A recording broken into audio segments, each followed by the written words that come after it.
Let's get you the latest on the story. We're joined by Newzroom Afrika's Ahmed Kajee. He is in Rosettenville. A little bit earlier on, Grace Langa speaking for the iPad, warning against plenty rumors that are circulating on social media. Ahmed, what is it that you are seeing and hearing where you are?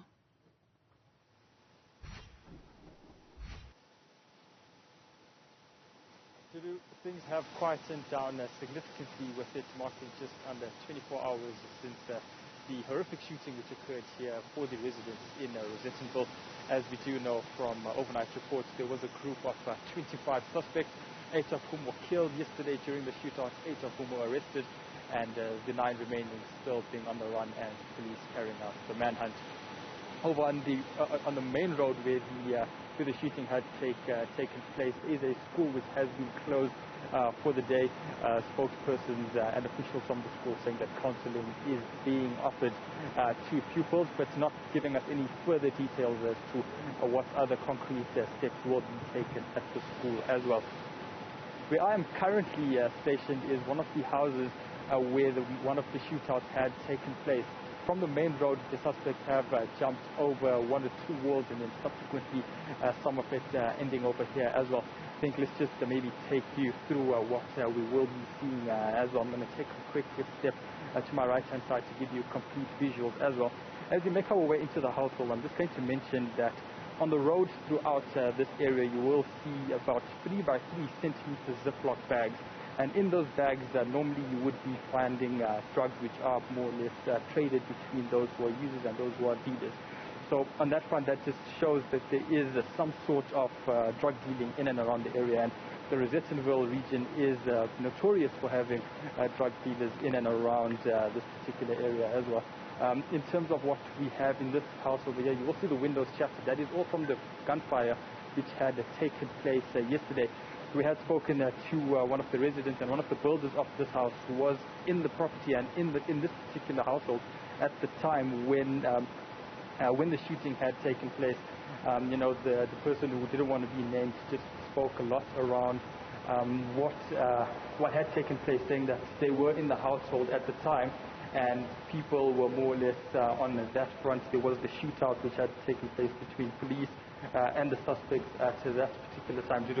The reason I'm not going to be able to show you a lot in terms of what's happening on the ground over here is blood is still scattered all along the floor as well. This is from the suspects who were shot on this particular premises as well. Blood is scattered around all over the floor, perhaps even into the other side of the building as well. There is still tiles on the floor. We have spoken through to some of the community members as well, and we aren't really allowed to go in towards the back area as well. But in terms of the unfortunate part of what they really have to deal with is those who were staying in this premises, and they were actually the builders renovating the household. They say that law enforcement on that front hasn't really been given them the opportunity to actually clean the situation, at least up for now. So this particular crime scene, even though it has been cleared up, they aren't particularly sure when they will be able to get cleaning and be able to get access to all of their resources and all of their groceries and perhaps any belongings that they have on that one.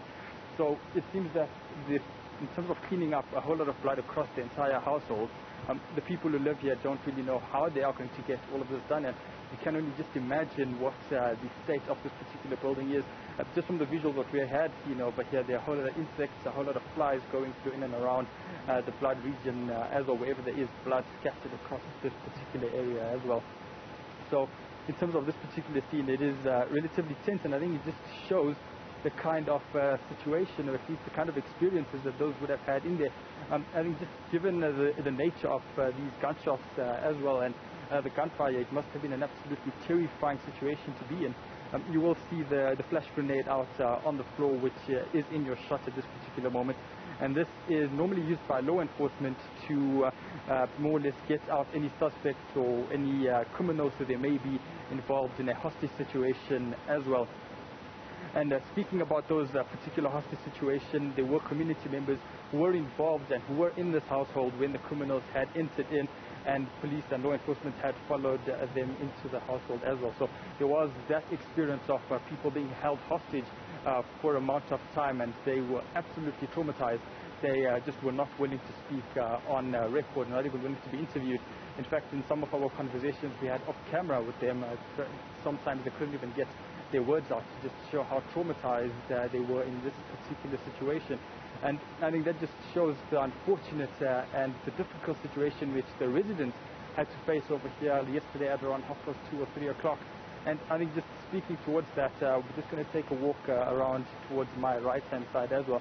They say that there was actually the helicopter, the police helicopter, which was hovering around the area that took place around that area over there. Obviously, it was hovering across the entire community region as well. And they say that, you know, the officials had actually, the criminals rather, had actually shot at the police helicopter. And we do know that the pilot and the co-pilot were injured, according to the police minister.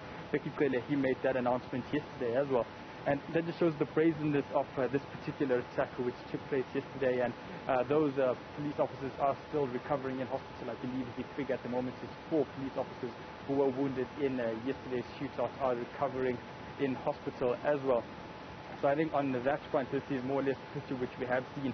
But I think finally, before I just throw back to you to do, one of the big things which had actually come out was a community member say this morning a person actually had run out of this particular property, got into a car and then sped off as well. So it seems that, I mean, they suspect that this may have been one of the suspects who was more or less stayed on this property overnight hiding, managed to get out of the premises, get into a car and run away. And they say that at least they suspect that this particular area and these particular properties in and around the one where we currently are in seem to be run by drug lords, saying it is a syndicate in some way or form. And I guess the foreign national narrative is also pushing out strongly as well. And I think even more so with Police Minister yesterday confirming that some of the suspects that were arrested were from KwaZulu-Natal as well as Zimbabwe as well. So I think on that front, that is a big narrative which has been pushed by the local community throughout the morning that we have been here to do. Ahmed Kajee, this as we anticipate the report according to the Independent Police Investigative Directorate. We're expecting it later on today. Thank you very much for bringing us what is happening on the ground there in Rosettenville at this hour at least.